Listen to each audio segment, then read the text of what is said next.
രാജ്യത്തെ ആദ്യ vertical lift കടൽപ്പാലമായ Pamban rail പാലത്തിന് സാങ്കേതിക തകരാർ. പ്രധാനമന്ത്രി പാലം രാജ്യത്തിന് സമർപ്പിച്ചതിന് പിന്നാലെയാണ് തകരാർ റിപ്പോർട്ട് ചെയ്തത്. എന്നാൽ ഉടനടി തന്നെ തകരാർ പരിഹരിച്ചു.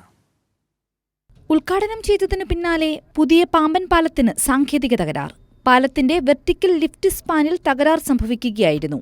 മുകളിലേക്കുയർത്തിയ വെർട്ടിക്കൽ ലിഫ്റ്റ് സ്പാൻ താഴ്ത്താൻ സാധിച്ചില്ല. തുടർന്ന് അറ്റകുറ്റപ്പണിയിലൂടെയാണ് തകരാർ പരിഹരിച്ചത്. കൂടുതൽ പരിശോധനകൾ പാലത്തിൽ നടത്തുമെന്ന് അധികൃതർ അറിയിച്ചിട്ടുണ്ട്.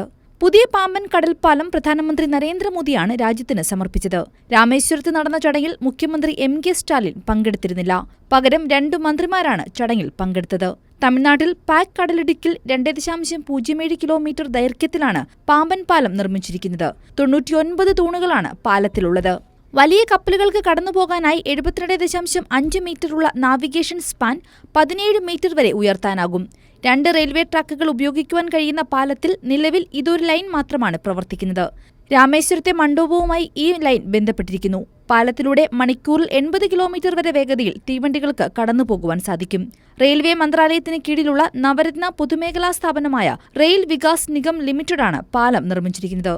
ഏകദേശം 550 കോടി രൂപ ചിലവുള്ള പാലത്തിന് 100 വർഷമാണ് ആയുസ് കണക്കാക്കുന്നത്. National desk Kairali news.